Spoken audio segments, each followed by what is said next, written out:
Hey there, and welcome to part 4 of our 12-part series on Pieces of Me.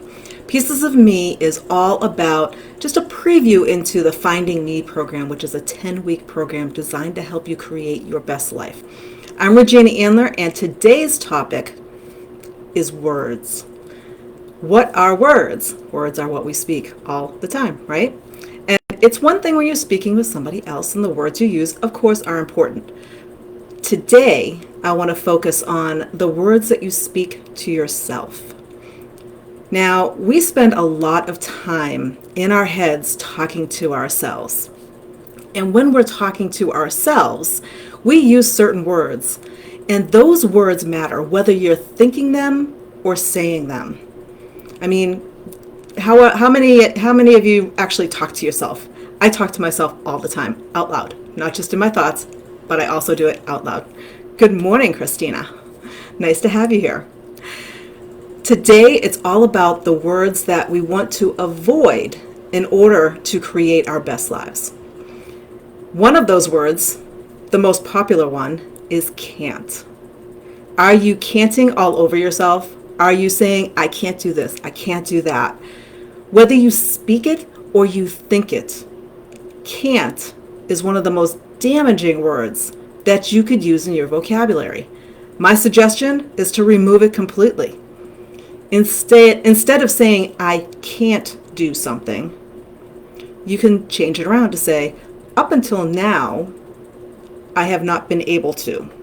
When you add that up until now to the front of your sentence, that's telling your brain, neurologically speaking, that's telling your brain that while you aren't quite there yet, you're still working on it, and your brain now engages and helps you get there. When you say, I can't do that, your brain says, okay, we're never going to let her do that. So change that word around to up until now. Get rid of can't completely. The next one I want to talk about is should. Now, I should have done this. I should have done that. Again, are you shoulding all over yourself? You need to stop using should.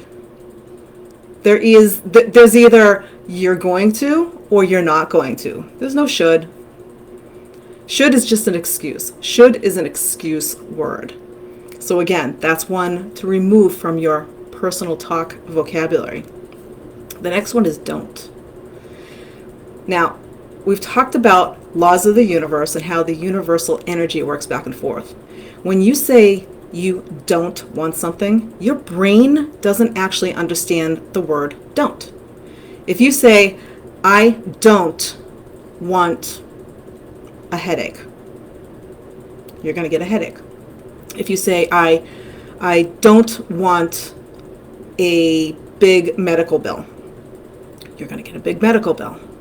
It's an attraction thing. Your brain and what you attract, the word don't doesn't exist in that universe where the energy is coming from you. Don't, for lack of terms better, doesn't compute. So avoid the word don't. The next one is try. When you say you're going to try to do something, that's really, your brain is translating that to I won't. So instead of saying I'll try, just say I will. There is no try. There's just the I will. And it'll either work or it won't work, right? It's not a I'll try. It's you're just going to do it. So get rid of the word try. The next one is problem. Do you have problems? I would say everybody always says, I have this problem. Now, way back when, in my corporate world days, I learned a long, long time ago, there are no such things as problems, there's only opportunities. If you've ever heard that line before. Problems only exist in your head. What is a problem for you is not a problem for somebody else. It's how you perceive whatever is happening that you create it as a problem. A problem is all about creating drama around something that's happening.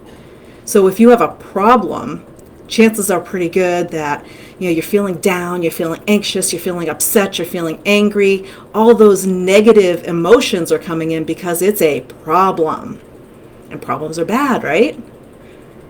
Well, if you flip that around with the mindset of there are no problems, there's only opportunities, what does that look like? What I mean by that is that when you perceive a problem, look for that silver lining. Every time something's happening that you perceive as a problem, there's the flip side to it. There's the yin and yang, right? So there's the good and the bad that go with. Again, do not focus on that bad side. That's where you're focusing on the problem, the drama, all the stuff that's wrong. Where you want to bring your mind is into the good. Well, what can I learn from this? What can I get out of this? How can I change this around to turn out in my favor? Look for the opportunity and don't focus on a problem. Remember, law of attraction, everything is energy. Energy attracts like energy. What you focus on most is what you're going to get more of. If you focus on problems, guess what? You're going to get more problems. If you flip that around and start focusing on the opportunities, you're going to actually find more opportunities and come up with more ideas and have things just all of a sudden come to you where you'll just turn around and go, wow, that was never a problem to start with. It was really just something that was stopping me from where I was going here and sending me in a better direction. Now the next word is challenge. Do you ever say, oh, I'm so challenged, I can't do this because it's challenging? That was a double bad word. I can't because it's challenging. Challenging is just like the problem. Is it really challenging? Yeah, something could be challenging, something could be hard. That's the definition of the word challenging. It's something that's hard. Where again are you focusing? Focus your attention on the good side, not the negative side. This is what positive psychology is all about. Positive psychology focuses on the good, not the bad. The bad's going to happen. We all have stuff that comes into our life. We all have challenges that come into our life. It goes back to that E plus R equals O that we talked about way back in part 1, that the event and your response equals your outcome. When you make that response on the positive side, your outcome is so much better. The next word is maybe. We all say maybe. Maybe I'll do this. Maybe I'll do that. Maybe I'll go to the party. Maybe I'll go for a walk. Get rid of maybe. Maybe is really, it's just nothing. You're either going to or you're not going to. No maybes. Next is the word if. Now, I'm not sure if you know this, but the dictionary actually describes the word if as an uncertain possibility. So, if you want something to happen, do you really want to use that definition of it's an uncertain possibility that this is going to happen? That, again, is the wrong side. What you want to change that word to is when. Instead of if this happens, when this happens. Now, the next word is one of my all-time favorites and one of the words that I still work with on a regular basis in my own vocabulary, and I do it to myself all the time. And that word is a little 3-letter word, and it is but. The word but, when you put but in a sentence, you say, I would really like to go to the party, but throw your excuse at the other side. Everything before the but is literally just negated. Everything that comes before a but doesn't exist, because you've just countered it with whatever came after the but, whether it was your excuse or something different or whatever it was. Instead, use the word and I'll tell you, right here, I always have the word and in front of me because every now and then a but comes out of my mouth. And that's there to remind me to use my ands. The last one is I'm not. When you focus on what you're not, again, you're always going to fall short. Instead, focus on what is. I'm not smart enough. I'm not skinny enough. I'm not rich enough. Whatever your I'm not is, you can change around and add a yet at the end and say, at this point in time, I am not skinny enough. I am not skinny enough yet. That kind of flips it around. Instead of using the I'm not, just get rid of it completely and just focus on what is and what you actually do have. And don't think about what you don't have. Again, you're attracting into you what it is that you're thinking most about. It is energy. This is science. This is quantum physics. This is physics 101. Like energy attracts like energy. Your thoughts are energy. So when you think, I'm not, what are you attracting? More I'm nots. So what you want to do is you want to flip that around and change those words. So this was a little episode to just let you know about how words really affect where you are and how you're going through your life.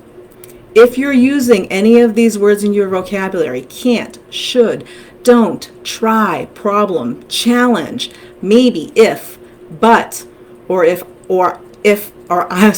I'm not. Get that one out. See, I don't even want to say it.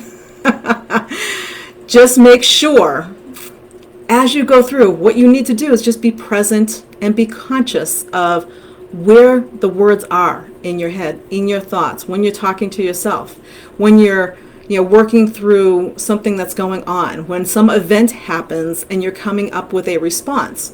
Remember, you have full control over your response. That is where your power lies. You get to create whatever outcome you want to have by your response. And when you use certain words, you're creating certain responses. So use those positive words, flip the switch, flip it around to the positive, catch yourself when you're saying it, just like me with my buts. I still catch myself saying but, and so I have my and in front of me as a reminder to make sure that I use my ands instead of my buts. And when you start doing that, you'll start attracting more of what you actually want in your life to you. That's everything I have for today. We'll be back again with part 5 tomorrow. And remember, this series is all about a little preview into the Finding Me program. And Finding Me is a 10-week program that goes way more in detail, way more in depth to help you live your best life. If you're interested in any information, feel free to message me directly on Facebook, or you can also email me at regina@autumnascent.com. That's all I have for today, and we'll see you in part 4. Bye for now.